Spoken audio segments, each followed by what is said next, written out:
Hey, Flo here again. Just a very short distance down the trail. Discover this awesome prairie, or whatever you call it. I can't think of the other word. Not prairie. Can't think of it. In this creek. I didn't know any of this was here. I think this might be the first time I've been on this particular stretch of trail, but I may have done it many years ago, so long ago that I don't remember it. There's several cool angles I could get here, but I'll try to just settle for this one wider shot. Yeah, we're gonna get some 3 quick readings done at the beginning of the hike. I decided it was worth just unpacking all my stuff. I brought my chair today, just thinking it might come in handy. My pack is very, very full today. Because of such a long hike, I had to bring tons of water with me, and so it's pretty heavy. And as my tripod and my chair in there, it's kind of ridiculous. But I figured it was worth it. It's a special day, a special hike. It's a super long, beautiful hike. I'm not sure I'm going to have time for the whole hike at this point, but it's also possibly my last day of this project that I started, I think July 10th or so of last year, 2025, and just reading through the Bible in outdoor scenic locations out in nature. And I might finish it today. At the rate I'm going, it seems like I certainly could. This is the last reading in the week 51 of the reading plan, I think. Let me double check that just to be sure. Pretty sure.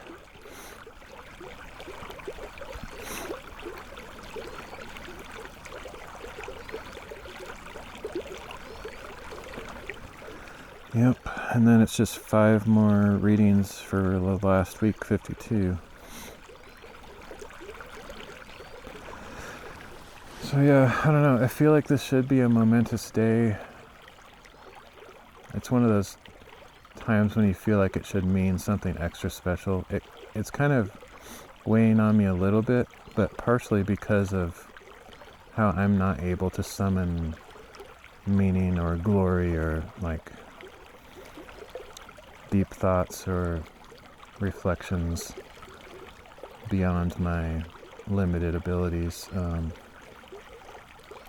I feel like I should have something to report at the end of this, and I'm going to pray that the Lord gives me that kind of clarity or purpose, but I don't need fanfare or some triumphant ending to this project.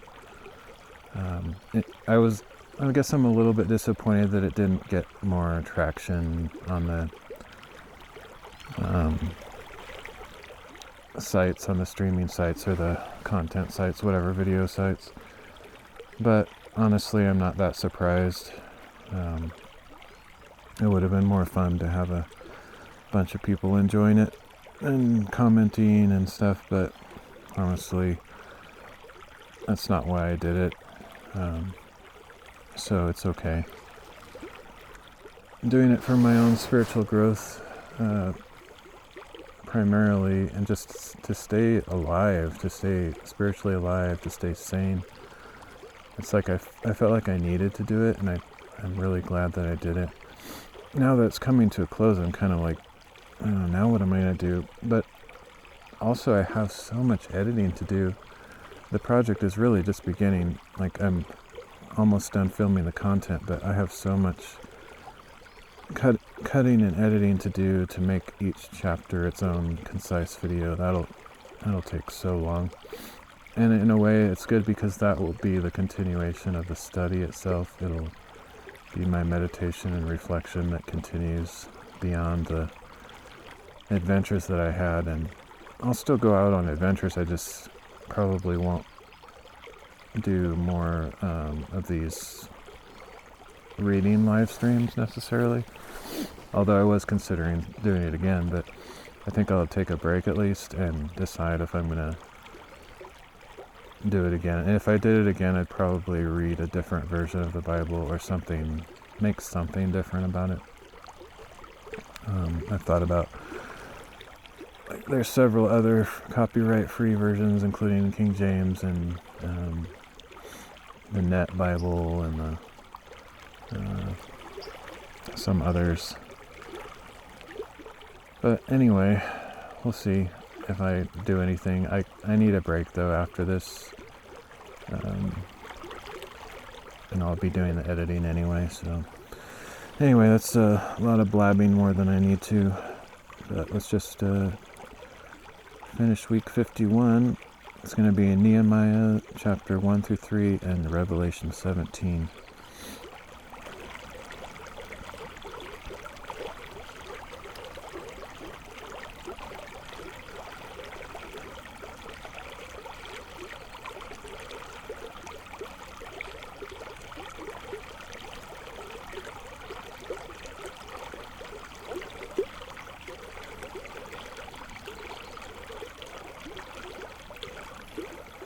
Nehemiah chapter 1.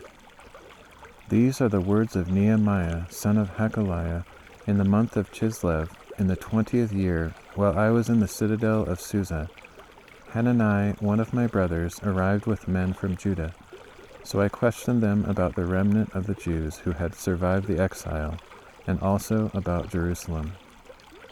And they told me, "The remnant who survived the exile are there in the province, in great trouble and disgrace. The wall of Jerusalem is broken down, and its gates are burned with fire." When I heard these words, I sat down and wept. I mourned for days, fasting and praying before the God of heaven. Then I said, "O Lord, God of heaven, the great and awesome God, who keeps his covenant of loving devotion with those who love him and keep his commandments, let your eyes be open and your ears attentive to hear the prayer that I, your servant, now pray before you day and night for your servants, the Israelites. I confess the sins that we Israelites have committed against you. Both I and my father's house have sinned. We have behaved corruptly against you and have not kept the commandments, statutes, and ordinances you gave your servant Moses. Remember, I pray, the word that you commanded your servant Moses when you said, 'If you are unfaithful, I will scatter you among the nations.' But if you return to me and keep and practice my commandments, then even if your exiles have been banished to the farthest horizon, I will gather them from there and bring them to the place I have chosen as a dwelling for my name. They are your servants and your people. You redeemed them by your great power and mighty hand. O Lord, may your ear be attentive to my prayer and to the prayers of your servants who delight to revere your name. Give your servant success this day, I pray, and grant him mercy in the sight of this man." At that time I was the cupbearer to the king.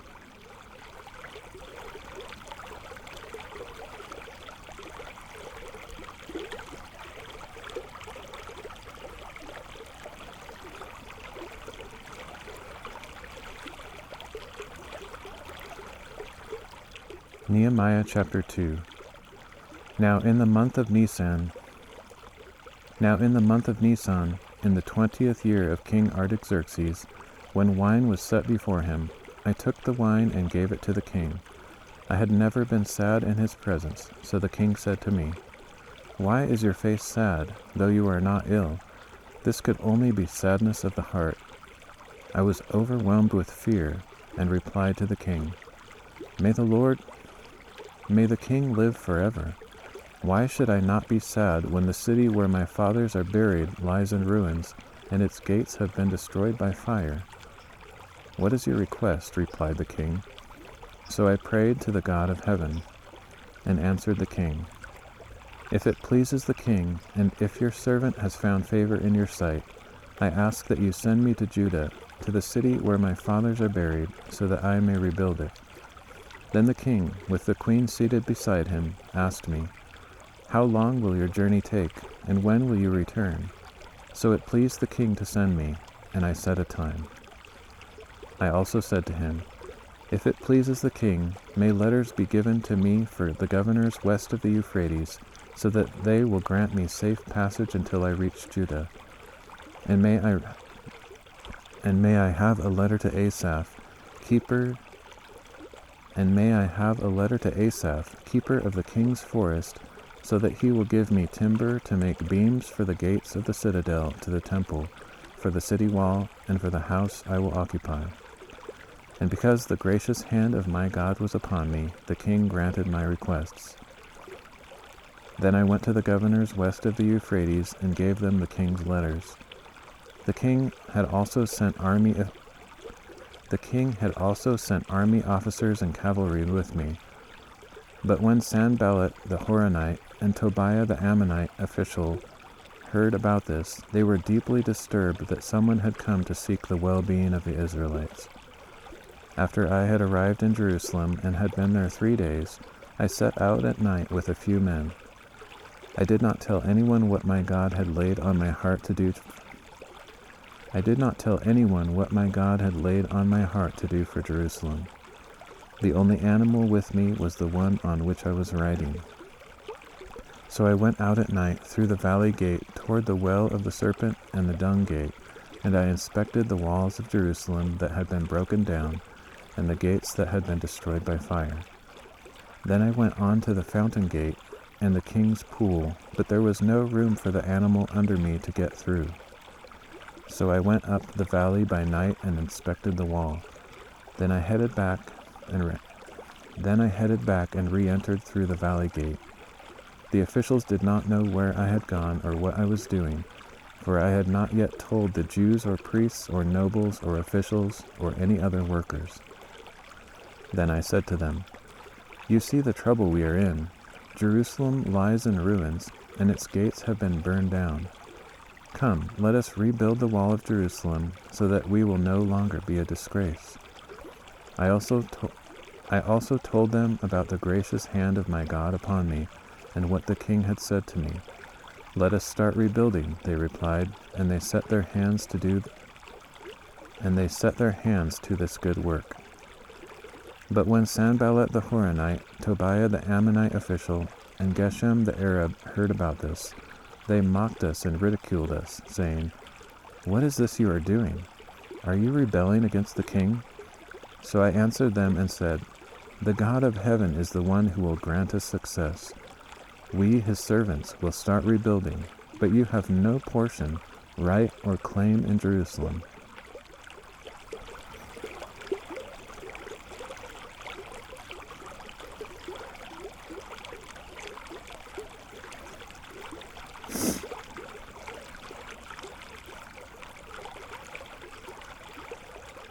Nehemiah chapter 3. At the sheep gate, Eliashib the high priest and his fellow priests began rebuilding. They dedicated it and installed its doors. After building as far as the Tower of the 100 and the Tower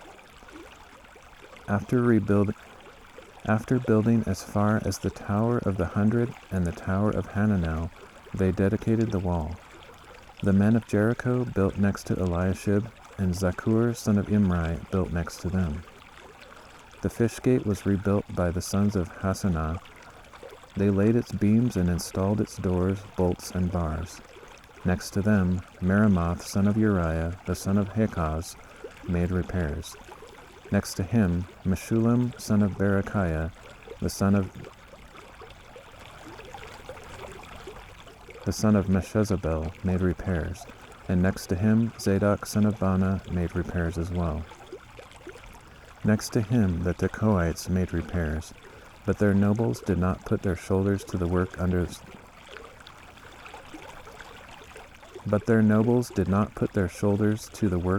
supervisors. The Jeshana gate was repaired by Joiada.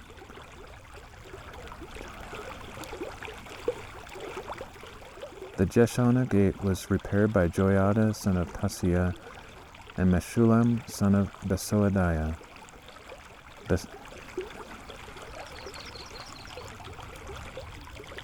And Meshullam son of that's an impossible name. And Meshullam son of Besodeiah. They laid its beams and installed its doors, bolts, and bars. Next to them, repairs were made by Melatiah the Gibeonite, Jadon the Meronothite,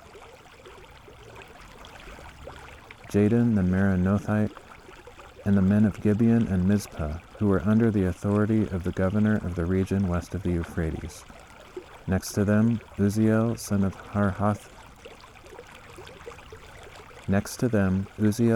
Harhaiah, one of the goldsmiths, made repairs, and next to him, Hananiah son of the perfumer, made repairs. They fortified Jerusalem as far as the broad wall. Next to them, Rephaiah son of Hur, ruler of half a district of Jerusalem, made repairs. Next to him, Jediah son of Harumath.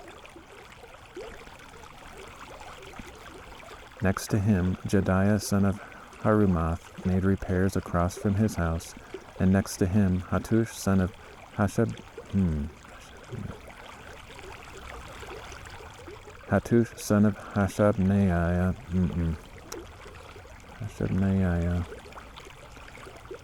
And next to him, Hattush son of Hashabneiah made repairs. Malchijah son of Harim and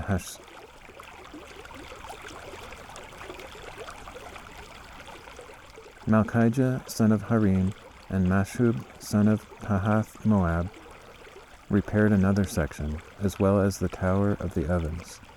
And next to them, Shallum son of Halohesh, ruler of the other half-district of Jerusalem, made repairs, with the help of his daughters.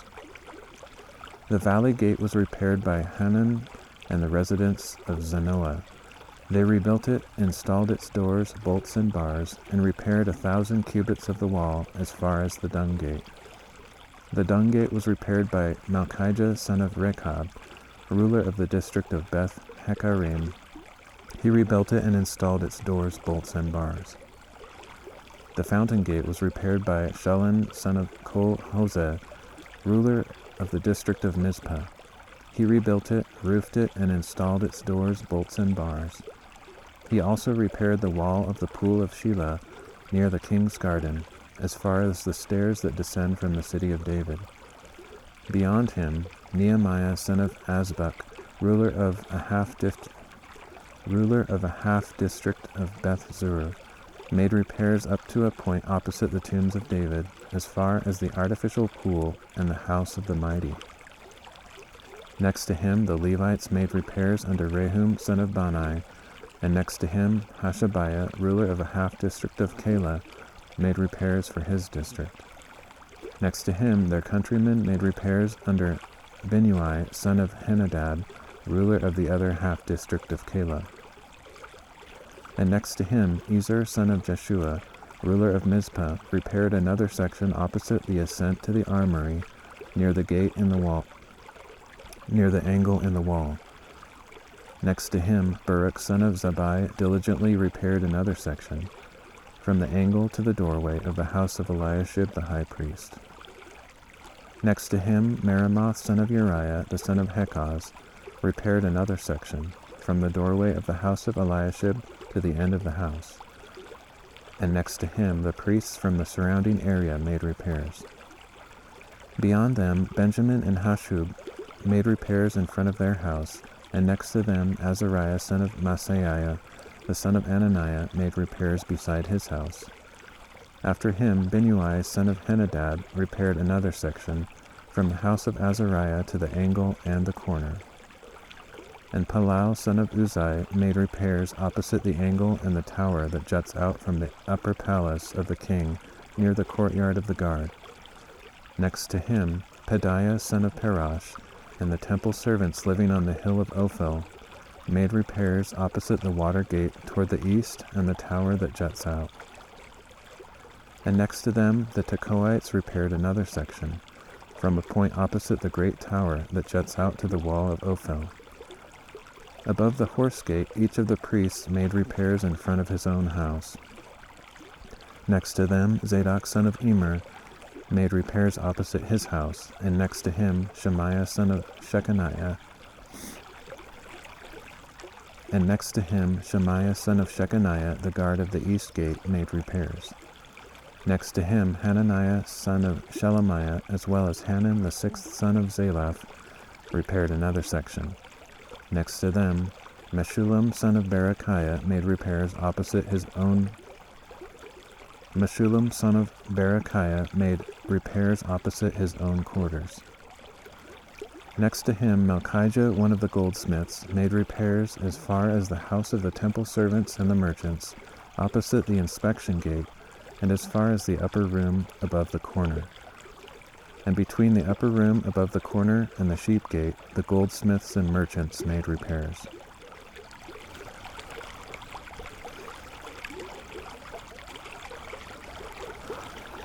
Oh, I'm so bad at pronouncing these names.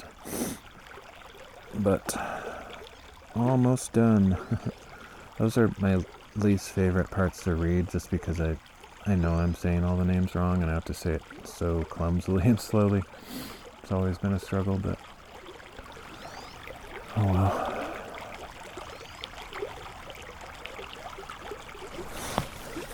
There's one more chapter in this reading.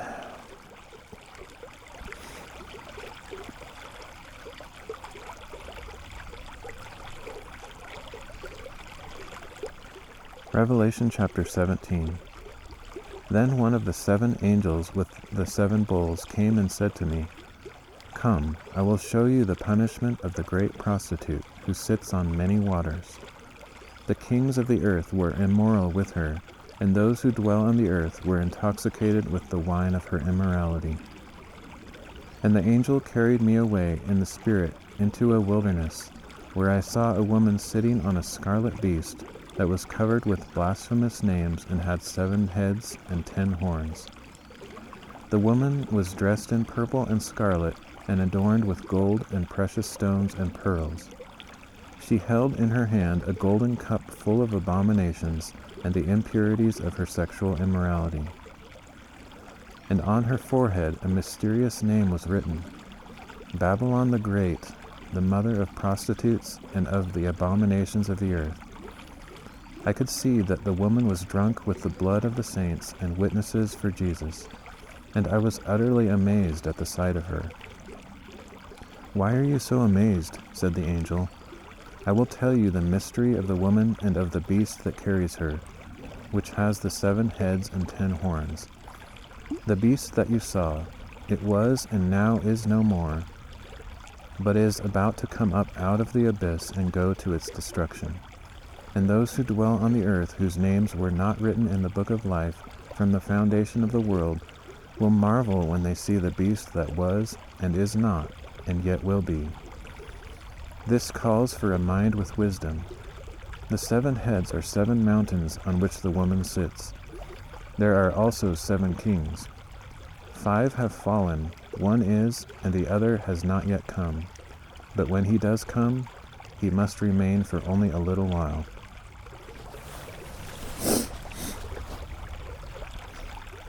The beast that was, and now is not, is an 8th king. The beast that was, and now is not, is an 8th king, who belongs to the other 7, and is going into destruction. The 10 horns you saw are 10 kings who have not yet received a kingdom, but will receive 1 hour of authority as kings, along with the beast. These kings have one purpose, to yield their power and authority to the beast. They will make war against the Lamb, and the Lamb will triumph over them, because he is Lord of lords and King of kings, and he will be accompanied by his called and chosen and faithful ones. Then the angel said to me, "The waters you saw, where the prostitute was seated, are peoples and multitudes and nations and tongues. And the 10 horns and the beast that you saw will hate the prostitute. They will leave her desolate and naked, and will eat her flesh and burn her with fire. For God has put it into their hearts to carry out his purpose by uniting to give their kingdom to the beast, until the words of God are fulfilled. And the woman you saw is the great city that rules over the kings of the earth."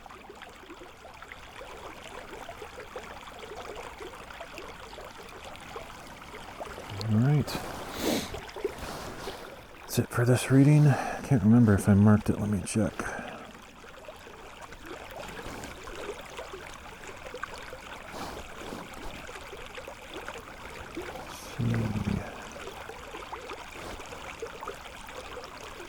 Doesn't look like it, so I'll do that real quick.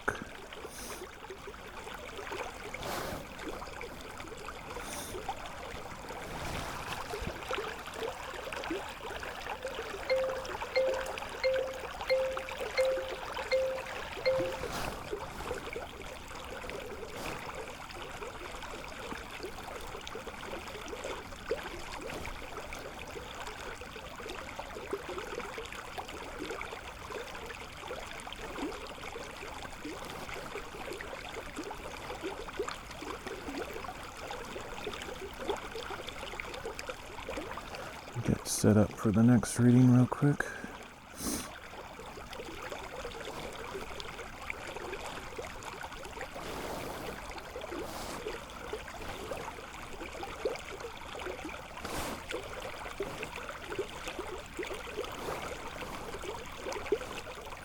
I'm happy that this app I made works even while offline. I think it just depends on, I don't know, the state of it. As long as it's cached properly and it's not trying to connect, then it seems to work. Yeah, that's it for this one.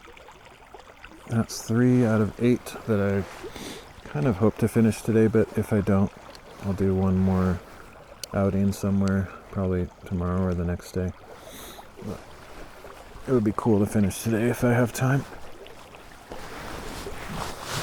I could actually do another one here because there's probably multiple nice angles, but I think that'll be it for here. The fog is still sucking in the mountains. I'm not sure, but I feel like it's possible there could have been a view of one of the mountains behind this ridge here. Not totally sure because I haven't been here before. I might look at the map and see if that's the case, but I might not see the mountains today, really, if it's going to be like this all day, but I'm probably going to be out all day, so it'll probably eventually burn off, but I might check the forecast to see what to expect. But I'll still get some nice scenery in my readings, despite the fog or whatever. So anyway, thanks for joining Thanks for joining me for this one, and I'll probably find more spots soon enough. I'll catch you later.